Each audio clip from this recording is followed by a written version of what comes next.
अस्सलाम वालेकुम नाज़रीन, मैं हूं इकराम जोया और आज इस वीलॉग में खसूसी तौर पर बात करेंगे पाकिस्तान और ईरान के जो अभी कशीदगी है, मौजूदा सूरत हाल है, उस पर बात करेंगे। फैजान रिजवी साहब मेरे साथ मौजूद हैं, इंटरनेशनल अफेयर्स के एक्सपर्ट हैं और बड़ा ज़बरदस्त तजिया जो है वो रखते हैं और इंटरनेशनली तमाम सूरत हाल पर बड़ी गहरी नजर है इनकी। फैजान साहब बहुत शुक्रिया आपके वक्त देने का। फैजान साहब, ये जो पाकिस्तान और ईरान के दरमियान ये कशीदगी है, इसकी शुरुआत कहाँ से हुई? देखिए, जो ईरान के फॉरेन मिनिस्टर हैं, उन्होंने जो गुज़िश्ता रोज बात की, स्विट्जरलैंड के अंदर बैठे हुए थे, उन्होंने कहा कि हमने पाकिस्तान को मुतअद्दिद मरतबा कहा कि यहाँ पर दहशतगर्दों के ठिकाने हैं और उनके खिलाफ कार्रवाई की जाए। और आजकल ईरान जो कुछ फेस कर रहा है, तो ईरान ज्यादा अटेंटिव हुआ है इन मामला को लेकर। तो ईरान के फॉरेन मिनिस्टर ने कहा कि हमने पाकिस्तान को कहा, लेकिन पाकिस्तान ने कार्रवाई नहीं की, तो हमने कर दी।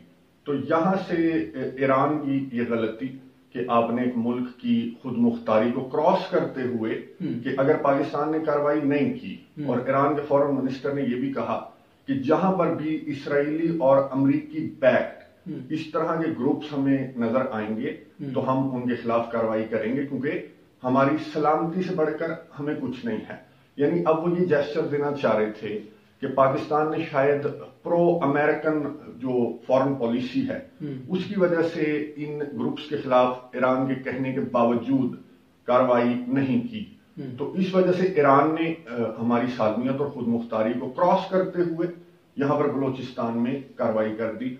तो यहां से ये मामला स्टार्ट हुआ और आज सुबह 4:30 बजे पाकिस्तान ने फिर जो रिटेलिएटरी स्ट्राइक्स हैं, जो जवाबी हमले हैं, वो पाकिस्तान की जानिब से किए गए। और फिर पाकिस्तान ने भी सेम वही लाइन रखी जो ईरान ने रखी कि हमने भी निशानदेही की थी, आपने भी कार्रवाई नहीं की। क्योंकि दोनों साइड पर आपको मालूम है कि सिस्तान बलोचिस्तान हो या फिर पाकिस्तान का बलोचिस्तान हो, दोनों साइड से दोनों ममालिक की अफवाज और अवाम के खिलाफ ये जो सेपरेटिस्ट ग्रुप्स हैं वो एक्टिव हैं। और फिर इन्होंने आपस में कोऑर्डिनेट करने का भी फैसला किया था कि कोऑर्डिनेट करेंगे और इंटेलिजेंस शेयर करेंगे, और फिर जो कोऑर्डिनेशन के साथ जो इस तरह के अवामिल हैं उनका सफाया करेंगे। तो यहां से ईरान की मैं कहूंगा कि ईरान ने एक गलती की और फिर उसका खमियाजा ईरान ने भुगता कि पाकिस्तान ने रिटेलिएशन दिखाते हुए पाकिस्तान ने आज जो सीस्तान है वहां पर जवाबी कार्रवाइयां की। मैं आपको ये बता दूं कि अब से कुछ देर कबल अपडेट आई है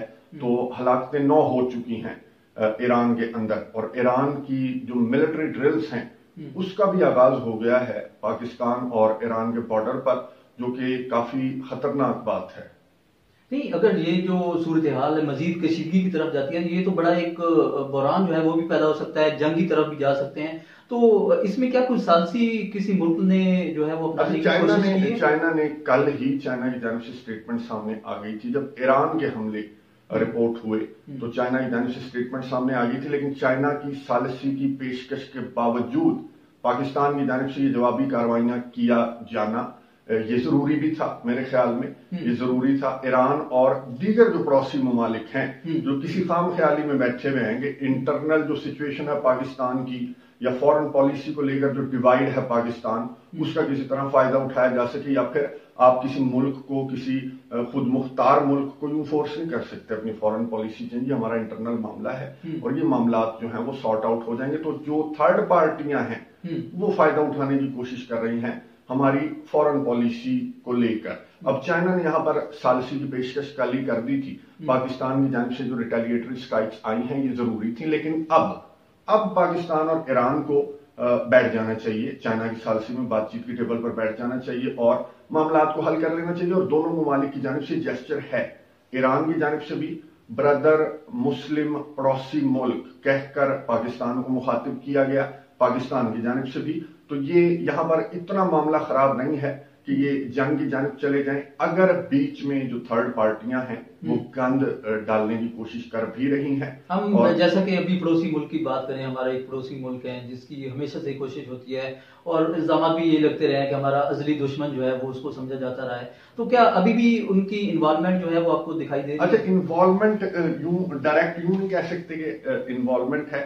इंडिया की जानिब से एक्सटर्नल अफेयर्स मिनिस्ट्री की जानिब से स्टेटमेंट सामने आ चुकी है और उन्होंने कहा कि बहुत सारे सवालात की वजह से हम ये स्टेटमेंट जारी कर रहे हैं कि इनका आपसी मामला है, पाकिस्तान और ईरान का आपसी मामला है, हमारा इससे कोई लेना देना नहीं है। यानी कि अमेरिका और इंडिया की यूं कह लेंगे इन्वॉल्वमेंट नहीं, लेकिन टिल्ट जो है दोनों कंट्रीज के, ईरान का टुवर्ड्स इंडिया, पाकिस्तान का टुवर्ड्स अमेरिका जो टिल्ट की वजह से जो कॉन्फ्लिक्ट पैदा हुआ है, हाँ ये कॉन्फ्लिक्ट पैदा हुआ है। यानी कि इवन के आप नाम देख लें, जो पाकिस्तान ने इस ऑपरेशन को नाम दिया है मर्ग बर शर्मचार। अब ये जो मर्ग बर का नारा है ये आपने भी हमने भी सारे व्यूअर्स ने सुना है ईरान से। ईरान के सारे इसी तरह के होते हैं, मर्ग बर अमेरिका, मर्ग बर इसराइल। अब ये मर्ग बर का मतलब है डेथ टू, शर्मचार फाइटर को कहते हैं बलोची लैंग्वेज में। तो मर्ग बर शर्मचार ये नारा जो है ये भी प्रो लग रहा है कि प्रो अमेरिकन किस्म का नारा है। तो ये टिल्ट की वजह से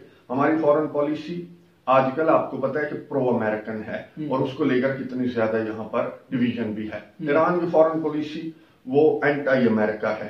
तो इस वजह से ये दोनों जो पड़ोसी ममालिक हैं ये बहुत ज्यादा इतनी नहीं बढ़नी चाहिए थी टेंशन, जितनी बढ़ गई हैं। तो ये फॉरेन पॉलिसी क्लैश है और मेरा ख्याल है कि ईरान को ये नहीं करना चाहिए था जो ईरान ने किया, और पाकिस्तान को यहाँ पर रुक कर अब अपनी फॉरेन पॉलिसी पर नजरसानी करने की जरूरत है। क्योंकि आप अगर अपने इर्द गिर्द नजर दौड़ाएं इकराम साहब, ये अफगानिस्तान एंटी अमेरिका, ठीक है, Iran anti America, China obviously anti America, India आजाद खारजा पॉलिसी, और जहां पर उसके मफाद की बात आए इंडिया के अवाम के, तो वहां पर इंडिया एंटी अमेरिका है।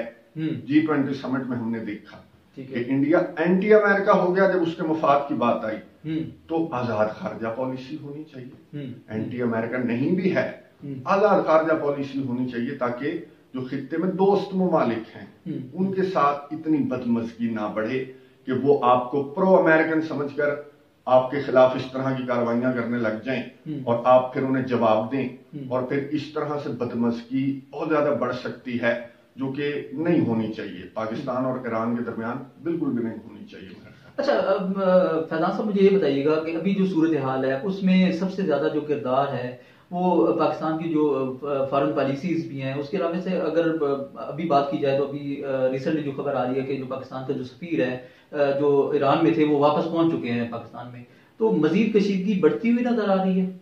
लेकिन ये तो जरूरी था, सफारती रद्द अमल, ये सबसे पहला जो रद्द अमल था कि उनके सफीर को कहा कि वहीं पर हमारे सफीर को कहा कि वापस आ जाओ, ये तो बहुत जरूरी था। ये जो दूसरा इकदाम था ये एक्सपेक्ट नहीं किया जा रहा था, लेकिन पाकिस्तान ने दुरुस्त है, मैं एक्सपेक्ट कर रहा था, लेकिन बहुत सारे सियासी हलकों में ये कहा जा रहा था कि इनफ, बस सफारती सतह पे रद्द अमल सख्त किस्म का दे दिया, यहाँ पर रुक जाना चाहिए। लेकिन पाकिस्तान ने मेरे ख्याल में दुरुस्त किया, लेकिन अब यहाँ पर रुक जाना चाहिए, क्योंकि यहाँ पर फिर अगर दोनों ममालिक आगे बढ़ेंगे तो जो मशरिक वुस्ता की सूरत हाल है वो और इस वक्त पाकिस्तान ईरान और अमेरिका के दरमियान जो एक क्लैश चल रहा है, इसराइल भी है, तो अगर यहाँ पर पाकिस्तान खड़ा हो जाएगा ईरान के खिलाफ या फिर अपनी फौजें बॉर्डर पे भेज देगा, तो यहाँ पर ये जेस्चर जाएगा कि ये वही ग्रुप है जो कि फलस्तीन के अंदर जो कुछ हो रहा है, फिर ईरान, फिर ये यहाँ पर जो रेड सी के अंदर आप ये देख लें कि हमारे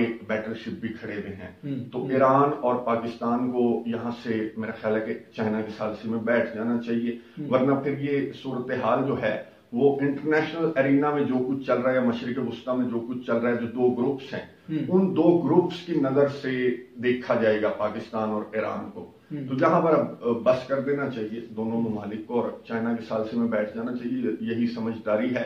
क्योंकि आपके इर्द गिर्द जो ममालिक हैं वो तो यही चाहेंगे कि आप लड़ पड़े आपस में, और हमारा जो ईरान के साथ जो ताल्लुकात हैं तो वो इस रीजन से जो गलती ईरान ने, सबसे पहले तो ईरान ने गलती की।